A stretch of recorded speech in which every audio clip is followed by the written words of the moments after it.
How concerning is it that India has repeatedly taken unilateral military action, like most recently, without presenting credible evidence or international backing? Should such behavior go unchecked in a nuclear environment?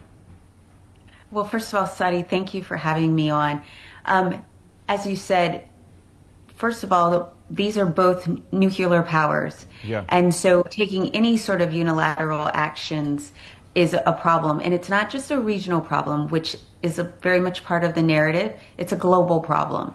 And so it's been good that Pakistan has offered to have a neutral, transparent, credible investigation into this. Mm-hmm. That is the tone that needs to prevail. Is there needs to continue to be conversations and not unilateral military actions. One thing is very important, that President Trump personally intervened to broker the ceasefire. What made the U.S. leadership place more trust in Pakistan's commitment to peace during the sensitive conflict?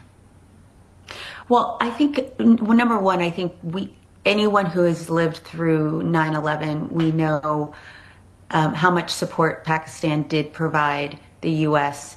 And President Trump, I think, did a fantastic job in leaning in to say, because he's a president who certainly wants peace around the world. Yes. And I think his comments helped to cool the situation. And I think Secretary Rubio's conversations helped solidify America's commitment to at least seek peace and a calming and a de-escalation of the situation. Pakistan has always asked for evidence. Since the Pahalgam incident, Pakistan has been asking to provide us credible evidence that any of the non-state actors were involved, or they were saying that Pakistan was involved, but they haven't provided a single shred of evidence even now.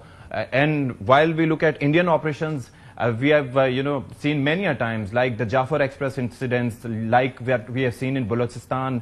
India is not only supporting, financing the terrorism over there, and it's a proxy war that India is waging against Pakistan. So this is very serious from Pakistan's perspective that the world should also look into. I agree with you.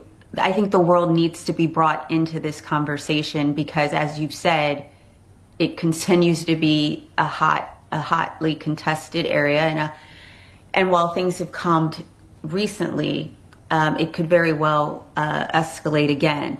And so you are correct that one, evidence should be shown of who, what, and where, and work together.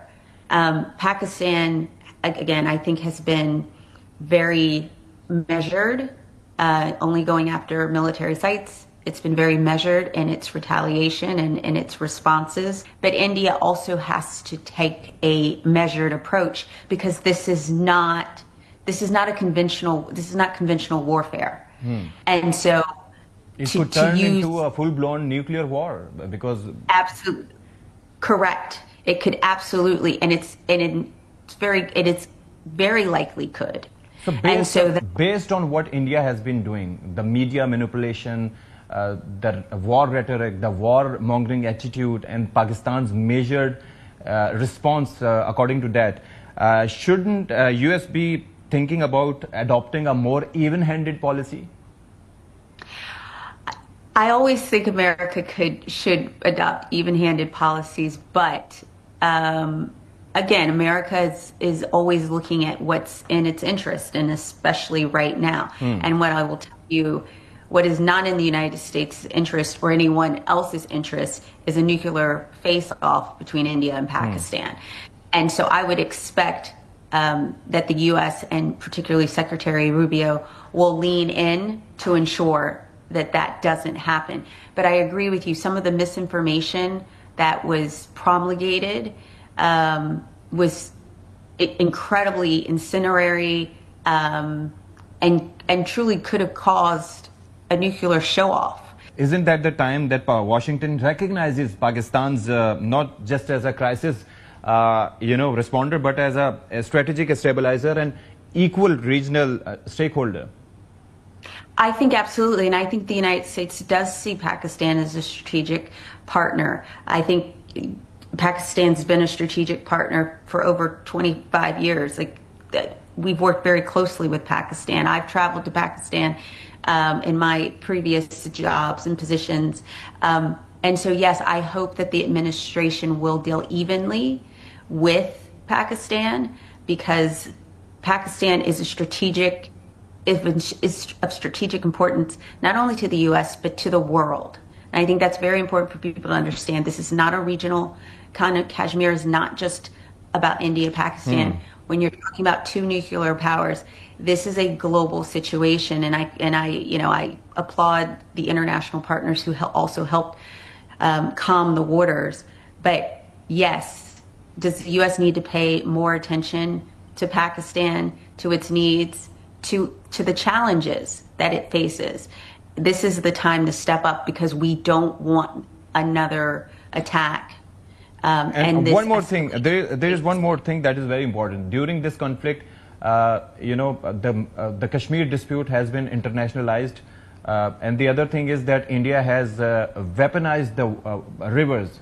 I mean, India has been threatening to stop Pakistan's share of water, and it can lead to another war. So what role can President Trump play in order to solve such issues? I think the best role that President Trump can play, as he seems to be very effective at doing, is talking to leaders and telling them the consequences and the benefits of their cooperation to maintain peace and security in the region. I think that's a phone call he can make, and I think it's a phone call that President Modi will take. There has to be a conclusion. There has to be a solution. The fact that India has cut off water, I mean, that can be considered a war crime. So that